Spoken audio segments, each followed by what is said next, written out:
Ito ang BJ na masarap pero hindi bastos. Ito ang BJ na kapupulutan ng aral at hindi malaswa. Ito ang Beyond Juvenile. Kaya hi guys! Hello mga kasibol ka keki. Natuloy din itong paano natin na to, podcast natin na to. And this is our very first episode. So, Bear with us. since this is our first episode, more on, wala lang, parang baliw-baliwan na usapan, casual. It's more of getting to know us, ganyan. Getting to know, sino ka ba? Kaya nga kailangan kanilang makilala. Kasi hindi ka kilala. Oo, correct. Diba? Bakit ka ba nakapag-decide na mag-podcast na? Kasi marami tayong gamit na hindi nagagamit, so kailangan nating gamitin. Katulad ng bunganga. Ay wow! Ganyan. Ala, magbayad muna tayong kuryente. So, ayan, going back. Ayan, going back. Ayan. So, introduce mo muna yung sarili mo. Sino ka ba? Grabe naman yung tanong niya. Napaka nakaka-insulto. Parang, sino ka ba? Hindi kasi yun yung mga, minsan nung mga past na mga contents natin, yun yung nakakalimutan natin, mag-introduce sa sarili natin. So, my name is Junaid with a bachelor's degree. Ay, wow! Hindi to job interview. Ano ba? Ano lang, I'm Junaid. Mahilig ako sa lalaki. Pero hindi yun yung topic natin today. Ay, hindi pa. Oo, hindi ba yung topic? Hindi, mahilig ako sa pageantry. I love Sarah Geronimo, ganyan. And I love cosmetics, makeup, ganyan. And pabango na rin, yung mga afford lang natin. Yan. Siyempre mag-i-introduce din ako, hindi lang ikaw. I'm Naily, by the way. I'm Naily. Nice to meet you guys. Nice to meet you. Mahal mo ko. Hindi kasi di ba... Meron tayong audience, isang libong audience sa likod at sabi nyo, Kasi di ba nasabi mo nga na ang favorite mong gawin is syempre pageantry, ganyan, farming, and makeup, ganyan. So, favorite mong gawin ako? hindi, ano ba? Ay, hindi pa ba? Mamaya na yun, nasada ka naman, First installment ng ating podcast, it's about kung ano yung mga gusto natin. Ang pinakauna natin is pageantry nga. Kasi di ba, doon ka din nakilala bilang reactor. Aside from kay Sarah, kasi yung kay Sarah, before pa. Kasi vice president na siya ngayon. Hindi, si Sarah, Iba yun? Sarah G. Oo, kasi die hard. Hindi naman die hard kasi ayokong mag-die ng hard. Iba yun. Hindi, ultimate fan, ganyan. Oo, ni Sarah G. And yung mga contents natin dati is More reaction on talaga Sarah sa G. kanya. Popster talaga. Medyo nagsishake yung ating camera kasi nagano yung ating dog, so ayusin natin saglit. So, ayan. Alam mo, partner, may naalala ko dito sa suot ko. Parang ang tama-tama mo dyan sa suot. Parang yung movie ni Sam Milby yung naaalala ko. Grabe siya. Parang, alam mo yun? Hindi ko alam. Kasi dapat garden tayo. Kasi garden/pageantry ngayong topic natin today. Kaso, hindi natin pwedeng gawin yun at kailangan na nating i-push to kasi maulan. So, hindi tayo pwedeng mag-outdoor. Hindi tayo pwede sa garden ganyan. ngayon. Anyhow, anong update sa life mo? Siyempre, nandito na tayo sa bukid, ganyan. So, yun yung gusto nating i-introduce ngayon is yung farming life natin / pageantry. Kasi before naman na-experience natin yung condo living, ganyan, city living. So, I think, pinagpalit natin yon sa buhay na meron tayo. Naging seryoso yun. MMK. Hindi, pinagpalit natin yung buhay na yon. Paano ba? Pinagpalit natin yung buhay na yon sa kung ano yung meron tayo ngayon and it's all worth it. Yung buhay natin ngayon is to die for. To die for! Hindi, kasi syempre, then count your blessings, ganyan. Yes. And yung mga, kumbaga, kung ano yung mga meron tayo ngayon, yun yung mga pinagpe-pray natin dati. Tsaka, we don't have to count other people's blessings kasi blessings nila yun. Hindi naman mababa sa atin yun. Count. Ang next question is, paano mo mako-compare yung life mo dati na yung nagre-react ka sa... Wait lang, ano to? Host ka dito? Guest ako? Ang dami yung Ako kasi question. yung may script. Hindi ka nag-review. Paano mo i-compare yung, syempre dati, sobrang pageant focus yung content natin. Tapos ngayon, may mga garden life na, ganyan. So, how do you compare it then from now? I think yung content natin ngayon is more of reality. Parang gano'n na it's something na meron kang ma-share na hopefully meron ding matututunan yung audience or anyone na nanonood sa atin. Wait lang, magbayad na kayo ng kuryente, please. You were doing what we love, ganyan. Ngayon kasi, we're sharing something na kung ano talaga yung parang 100% na sa atin, ganyan. Kasi dati, siyempre, reactor, kailangan mong mag-react ng Pero hopefully soon, makabalik pa rin tayo doon. Kasi it's something na gusto din natin ginagawa. Oo, diba? tsaka yung nakikialam sa buhay ng may buhay. Hindi, kasi pageantry din kasi, it's something admirable work din. And, Expression oo. of us, parang ganun as member of the LGBTQIA plus community. Oo. Tsaka yung support na din for those people who could represent themselves, ganyan, and parang relay messages, ganyan, na inspiring talaga. Tsaka mostly ang pinaka-favorite ko kasi talaga sa pageantry, like what I always say is yung tourism video talaga. Yung pagre-react ng tourism video na parang mas more of, it's like, napopromote din kasi yung lugar. Ay, wow. Like, Pero nagiging social daw. nakaka-help tayo sa tourism. Hindi, oo. Isa sa mga factors kasi ganun din sila nagiging creative. Tsaka yung mga places na pwede It natin gives a lot puntahan. of, din dun sa mga small scale businesses. Oo. So, yun yung one of your favorites when it comes to, Apart from you, Kimi. Tama na to. Okay, so let's go sa ating Anong mas stressful paggawa ng reaction video? Kasi ikaw, syempre, or yung pagtatanim, gardening ngayon? Mas mahirap talaga yung paggawa ng reaction video. Maraming editing na kailangan, ganyan. Para maging boom, maging bogs yung video mo, manonood ka ng real time during the event. And then, whereas kung kung i-share mo yung video natin na kung ano yung ginagawa natin, gusto natin, tas masaya tayong ginagawa. Di ba? Anong pinaka-favorite part mo ngayon sa pagtatanim? Kung ako tatanungin talaga, ang pinaka-favorite kong part sa pagtatanim is yung aani, Ay, syempre. wow! Pag-aani. Harvest. Harvest agad. Hindi, pero ang pinaka nakakatuwa din is yung pag may nakikita kang nagsasprout, nagbubloom, Oo. Yun yung pinaka gusto ko kasi ngayon, yung mga roses ko, 'di ba, parang meant for harvest siya. So every time na magkakaroon siya ng flower, Meron tayong mga fresh flowers inside the house. Tsaka yung mga orchids mo din, 'di ba, pag namumulaklak siya ganyan. Tuwang-tuwa. Tuwang-tuwa ako. Ibang orchids! Sa tingin mo, kasi di ba, Yes, Tito Boy. naging ang tag dito, naging witness din tayo sa mga journey ng mga queens from zero to queens, ganyan, or yung mga queens na pabalik-balik, ganyan. Anong masasabi mo bilang hardinero? Is it something similar to gardening yung kanilang mga buhay? Oo, parang sa pagtatanim, 'di ba? Hindi naman successful sa umpisa, hindi naman Correct. agad-agad na Ang galing mo doon. Ang bilis ng utak mo. Of Sige, course, go. Junaid to, juvenile. Sige, go. Continue. Gusto ko Hindi, yan. parang sa pagtatanim din kasi yun na hindi naman perfect na isang tanim mo lang lahat mabubuhay, mamumulaklak, mamumukadkad. So, syempre, meron talagang mortality dyan sa mga tanim natin na yan. Maraming nabuhay, pero at the end of the day, hindi mo masabing 100% na nabuhay sila kasi meron din talaga tayong napatay na mga buto ng mga halaman na sayang na pinamiling halaman. Pero at the end of the day, ginawa natin yung best natin at happy tayo at marami silang nag-survive. Correct. And yun naman ang pinaka-importante talaga, kahit sa buhay, marami talaga tayong pagdadaan ng hirap. Basta wag lang tayong susuko, laban lang.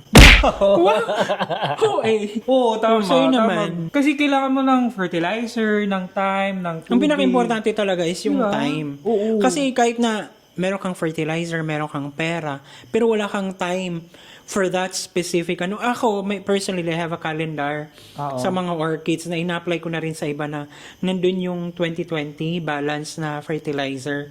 Tapos kapag yung sa iba din applicable to other plants natin, 'di ba? Kaya yun yung parang very similar kasi nga sa pageantry, di ba, na babasa natin na kailangan nilang gantong kalaking pera. Yes, it's not Which just makes about, putting them on the spotlight. Kailangan meron ka rin talagang budget. Kung ang pageant queens ay may Q&A, anong farm life Q&A ang dapat sagutin? Ano? Bigyan mo akong question. Kunwari, question and answer. Question ko, paano ka makakaiwas sa mga nagkalat na tayo ng baka sa bukid? Grabe naman. Siguro ang Q&A na is hanggang saan mo kailan i-extend ang pasensya mo kung ang kapitbahay mo ay nagpapastol ng baka sa personal. May galit ka sa wala naman siguro nanonood na. Yung may-ari ng baka. Ano ba? Ang pinaka-question talaga is, hanggang kailan ka lalaban? Kasi Sa parang, tanim? ganun din kasi yun. Sa pageant, ganun din yun. Hanggat hindi ka pa nagkaka-title, nagkaka-corona. Parang, hanggang kailan ka lalaban? Ano, ang galing mo Parang, dyan. sa paghahalaman, kumbaga parati kang namamatay ng halaman or kumbaga na-frustrate ka na kasi yung tinanim mo hindi namunga. Hanggang kailan mo ilalaban ang halaman na to? Kasi meron akong halaman na parang kinakausap ko talaga siya. Na parang sabi ko, siguro naman, nilaban din kita. Hanggang kailan ka lalaban? Laban lang tayo. Oo, yung parang ganun. Kinakausap ko talaga yung mga halaman minsan. Yes, ganun siya sa paghahalaman mga besh. Kailangan kausapin natin sila kasi meron din silang buhay. Parang nagkakaroon din kayo ng connection and siguro na-observe ko yun sa mga vines, di ba? Sabi ko sa iyo mga vines na mga halaman na kapag kanilagyan mo sila ng proper na pagkakalayatan. Ilocano. O, naging Ilocano. Trellis. Yung mga trellis. Pag meron silang ganun, parang nagkakaroon ng communication na kailangan doon ka, Tsaka yung Nag-start kapag pa sila. pinapatay mo yung mga katabi niyang halaman, nag-ano din yan sila na parang natatakot din. Oo. Feeling ko. Ako naman, Assuming. siguro yung question na papaano mo iiwasan ang mga tae ng baka? Hindi kasi it's very same in kahit anong field naman, kahit sa pageantry. So ang sagot ko doon siguro maging mapagmatsyag ka. Kasi kung anong direction ka man papunta, merong mga May mga tae. Oo, correct. Mga taong tae Or ang siguro mga challenges. mga taong Ang late ng tingin sa'yo. hindi mapag-advantage, ganyan. Gusto nila is yung matalo ka or bumaba yung confidence mo. So, dapat you know how to maging mapagmatsyag, malinaw na as in tignan mo yung dinadaan mo ng maayos para For me maiwasan mo naman- yung mga taong mga ganyan. Oo, for me naman, on that situation na na-mention mo, as I always say na dapat, magkaroon ka talaga ng, kumbaga, assessment. Mm-hmm. Di ba? Tsaka love yourself, kumbaga. Pali mo yung sarili mo para hindi ka makatapak ng tayo. Joke lang. So, yun guys, we're Wait, like back. change outfit. What to... Ayan, sa ating tawag dito. Hindi. Tutuloy lang natin yung ating chikahan. Feeling wasted. So, ayan, kakatapos lang natin kumain. Kumain na lang tayo kasi na-empty na yung ating camera. And we're back. So, what's your next question? So, please? meron na lang tayong 2 questions left. Ano yung question natin, Tita Gay? Ano, tita? Ganyan. Ang question natin is, kung pageantera yung mga pet natin, sino sila? Pero naman, meron tayong get to know our pets, ganyan. Wow. Ayan na sila. Talagang ano sila ngayon, naki-join. Sino? Marami kasi sila, B. O kaya nga, ikaw, wala ka bang sinong pinaka-diva energy? Pinaka-diva ako. O kasi bilang pet ka. Pinaka-diva. Siyempre, si Rio, yung matigas ang ulo, ang hirap niyang i-train or pagsabihan. Unlike kay Royce na isang sabi lang ng palo, nakikinig siya kaagad. So, sinasabi mo yung mga pageantera diva? Hindi naman. Hindi naman. Yung diva kasi, parang mayroon siyang bad connotations. Pero sa akin, parang kailangan mo kasing... Meron siyang attitude. Be out there, ganyan. Kailangan glam or talagang head turner ka, ganyan. Yung parang meron ka aura, ganun. Aura Brigela, Oo. ganyan. Meron tayong part ng title is Talak sa Talahib. So, pre-form tong Talak sa Talahib na to kung ano yung gusto mong i-rant sa mga fans natin. Ikaw ba may gusto ka bang Wow, i-rant? mga fans talaga. Siyempre! Tsaka plural yun ha, fans. Pamaybay. Siguro ang talak sa talahib ko is, don't be afraid to take the risk. Ay, wow. Parang hindi naman talak yan, para namang inspiration. Inspiration. Kasi, bigyan mo ko ng sample, sige. bobo. Siguro tatalak ako dun sa ang rant ko lang is din sa mga pet owners na hindi kaya i-provide yung at least yung basic needs nung kanilang pet. Kasi di ba, Na-deserve nila. living being din yun. So dapat, Living kumbaga, things. hindi lang din naman sila kumbaga object lang na binili mo, tas pang display lang, ganyan. Yung sabi mo nga sa akin, di ba, isa sa mga lessons na parang natutunan ko sa'yo na dapat kung may pet ka, alam mo kung ano yung tamang pag-aalaga sa kanila. Hindi yung for the sake of displaying lang sila or Hindi, picture pet. lang. Hindi yung pet mo lang sila dahil cute sila na meron kang nalalaro na papag-anuhan ng stress mo, ganyan, Oo. di ba? Oo. Ganun. Ganun pala yung Yes. talak sa talak. Thank you So, for the ikaw ba? insight. Ikaw, Siguro nagka-idea na ako. sige, go. Siguro ang talak ko is, hindi naman sa mga pet owners, siguro mga animal breeders. For the animal breeders naman siguro like, you should, assess siguro kung ano yung resources na meron ka. Like what I always say na mag-breed ka ng maraming, let's say, baboy ba yan or baka, kung meron kang enough na space to let yes, oo. to let them grow na hindi ka sagabal or hindi ka perwisyo sa ibang like neighborhood. Yes, oo. 'Di ba doon mo sila ipapastol ganyan. Tama. Very personal. I mean, doon mo sila kasi 'di ba Hindi, okay ako sa pag-aalaga ng mga hayop. Pero yung, syempre, kung meron kang lawn, kasi yung napapabayaan mo yung baka mo, kinakain na pala yung halaman ng kapitbahay. very ganyan. personal talaga, Besh. Talagang, parang, this goes out to other, din siguro na, parang, let's be mindful naman. Let's respect, be responsible, be a responsible breeder. Wow. Oh, nice. Natuwa naman ako sa talak sa talahib mo. Kung magkakaroon ka ng national costume as a farmer, ano ito? Hindi ko masasabi ngayon kasi kung ako, gusto ko pag may national costume ako dapat bugs. Kung ako, siguro, pinaka-main na gagamitin ang nai-imagine ko material. is orchids ka, tapos may mga kalateya ka sa likod na parang ganyan. Very tropical, Besh. Mga ganun, parang lahat ng halaman na meron tayo para tipid. Yun na lang. Tapos very, lang. Oo, kasi yun yung mga gusto mong inaalagaan din ngayon, yung orchids, ganyan. So, sinasabi mo hindi ka na naalagaan. Hindi kasi ako orchid. Ikaw, ano naman ang national costume mo? Rose, ganyan. Maraming rose. Very delicate siya, alagaan. Na pag, kunwari, hindi mo alam yung tama. Like yung, di ba marami tayong napatay? Hindi, rose. Ano ba? Hindi yung nailagay sa indoor na rose. Tapos biglang, di ba, nagkasakit siya, ganyan. Pero tinaik, oo, malungkot ka kasi ikaw may kasalanan nilagay mo doon sa may terrace. Ganyan, hindi sila natuyo. So, may nagkasakit. Sa yung dalawang rose dyan.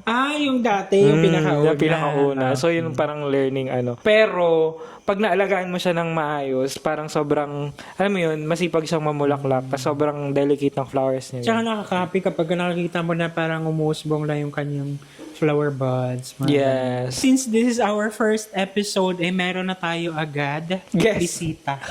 Meron na agad tayong guest for our podcast. Ayan, nandito na siya, nagsiselfone pa siya. Guess who? Atia, come in. Cue mo na! Ang tagal mo, Besh. So, ayan, ito yung ating pinaka, Say hi to the camera. Hello! Siya din kasi yung pinaka-bestie natin na Beshi! Beshi! Siya yung kasama natin before na dito, nung maliit pa siya 3 years ago na content din tayo, nagbabaliw-baliwan dito rin sa same spot. And right now, anong masasabi mo sa ganda ko?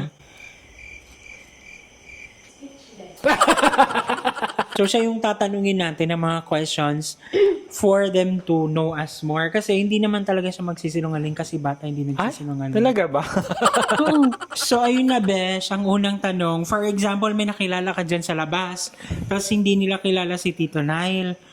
Para makilala nila si Tito Nile, paano mo siya i-describe? Mabait. Wow, mabait. Hindi talaga siya nagsisinungaling. Sige, magsasabi tayo ng mga words tapos ituturo mo kung sino. Tito Nile o Tito Junaid? Palaaway. Maldita. Lahat pala ng tanong naka-point sa akin. Sino ang pinaka... maganda? Huh? Maganda rin. Sino ang pinaka generous? Mapagbigay. Mapagbigay. Dumaan sa akin kasi biglang kay Tito na lang Sino ending. ang pinaka pasensyoso? Like mahabang pasensya, hindi agad nagagalit. Na! Sino ang nangaaway yang? Na! Anong alam mong secret ni Tito Dato? Oh, anong secret naming dalawa na hindi pa nila alam? Ewan. Yung secret. Hindi, what Oo, I mean is... tama naman kasi hindi naman tayo kasi din nagsisecret ganyan. Kung ano yung nakikita sa atin sa camera, yun din lang naman. Kasi yung mga secret lang, syempre, yung mga private life, ganyan. Kung anong ginagawa. Oo, pero wala din naman kasi 'di ba, palagi tayong nagko-content ng gardening, ng kung anong ginagawa Yun lang natin naman sa bahay. tayo. Mm-mm. Gusto kasi niya nagpapakute, so Sige. gusto niya rin magti-TikTok tayo. What are your plans for the next episode? Siguro, Siguro ang next Episode episode, mo mag-suggest kung ano ba yung magandang pag-usapan. hindi meron na tayong next episode, no ka ba? Yung skincare. Yung skincare ang Oo. gusto mong i-share. Oo, yun ang pag-uusapan natin sa next episode. So, tune in. Hala, ang ganyan. dami naman nun. Tapos ang plano ko pa naman is parang magkakaroon lang tayo ng segment na product of the gay. Tapos isa-isahin mo ano yung product Sige, na let's ginagamit see mo, kung ano ganyan. mangyari natin sa Or next kung ano yung episode. gusto nila, kung isang buong ano na skincare or isa-isahin lang natin na Yes. product. Tapos we will tackle about other topic, ganyan. So yun lang for this video, guys. Thank you for being with us. Maraming salamat mga kasibol, mga kakeki, mga Mga keke. mga keke. Ayan. See you on the next video. Bye! Bye.